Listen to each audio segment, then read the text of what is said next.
Well, it is that time once again to be delving into the wonderful world of Torchwood, and in today's Big Finish audio drama review, I am of course going to be taking a look at the July 2021 release, Madam I'm, as written by James Goss, featuring the return of Brian Dick as Adam from Torchwood, the TV series. This release is available to order now on the Big Finish website. The physical CD is £10.99 and the download is £8.99. There is additional story details on the Big Finish website, as well as a trailer that can be listened to. Now, this story can also be purchased as a part of a bundle alongside the current Torchwood main range stories that will of course be coming out every single month for the rest of this year. Madam I'm is the latest Torchwood audio drama to delve beyond the characters of TV Torchwood.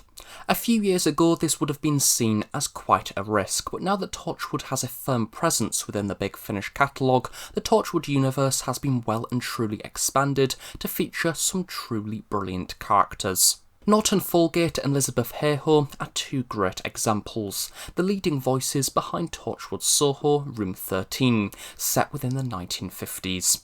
Period Torchwood is always something that has interested me, as there's so much that is unknown. Torchwood is a grim, untrustworthy organisation as it is, and when you add the historical context to this, it makes it all the more mysterious, especially when on the backdrop of foggy 50s London. Madam I'm by James Goss digs a little bit deeper into this pre-established setting, previously seen within the main range stories Ghost Mission, Goodbye Piccadilly, and of course most recently in the separate box set Torchwood Soho Parasite.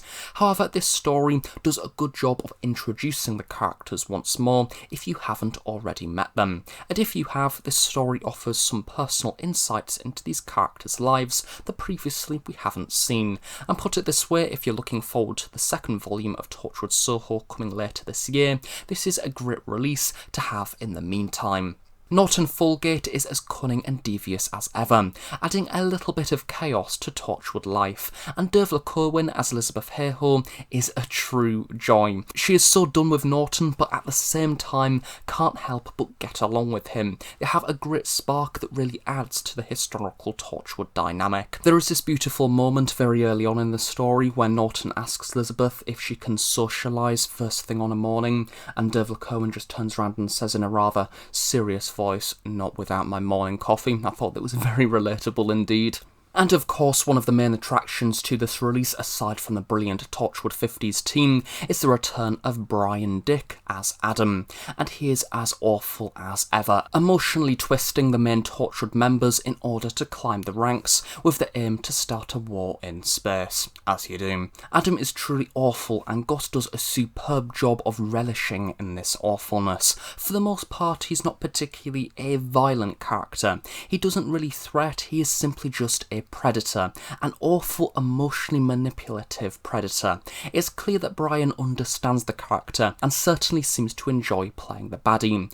It should be noted that there are a few sexual references throughout this release, making it not suitable for younger listeners, as with the vast majority of Torchwood. The way Adam infiltrates Torchwood, climbing the hierarchy, is interesting to watch unfold. The story takes the style of snippets with lots of smaller scenes across a period of time, working to Norton and Elizabeth's weaknesses, wiping their minds and digging into their personal lives. This release may in fact be one of those stories that benefits from a second listen. This is something that I did, and I definitely think the story experience benefited from it, being able to fully capture Adam's progression throughout Torchwood, being able to appreciate the smaller sequences you may have missed first time round, as this episode there is lots of moving quickly, and to me a second listen made me appreciate the story a lot more.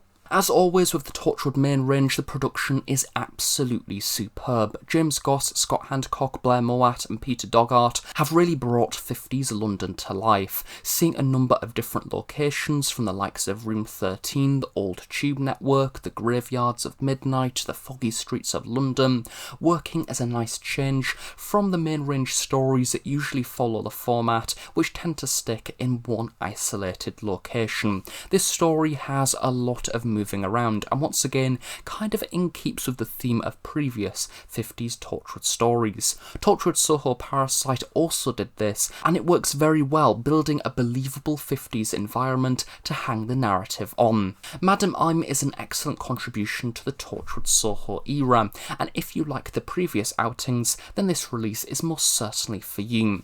Although with the absence of PC Andy, this episode does take a much bleaker turn. However, it still manages to fit in a few great one-liners and nicknames between Norton Folgate and Elizabeth Hayhoe. Once again, Brian Dick, Samuel Barnett and Dervla Kerwin really bring this release to life, and in particular, of course, Norton and Elizabeth are absolutely superb. I really do love this team, and I can't wait to see more of them later this year. 50s Torchwood has a creepy balance of dark horror and brilliant comedy, and overall is a rather enjoyable Torchwood main range release. Well, there we have it. That is my review of Torchwood Madam I'm, as written by James Goss. As always with Goss's writing, I think he does a wonderful job of writing character and manipulating character and really getting into the nitty-gritty of emotion, creating a rather gritty Torchwood story. As always with this series, there is lots of really strong stories within the Torchwood main range as a whole, and it's lovely to be able to cherry pick between them with no particular plot arc tying them all together. And of course I think the more experimental Torchwood stories, the likes of delving into period Torchwood with, say, Queen Victoria or 50s Torchwood, is definitely the way forward for the Torchwood universe in the future. We're kind of seeing more obscure elements of the canon being explored, and that is something that I'm very much down for. So thank you very much for watching this review. I really hope you have enjoyed it. Do of course stay tuned on The Host Productions for more Doctor Who content on a fairly regular basis. Of course, on that note, have a nice day, and I shall see you all next time. Bye for now.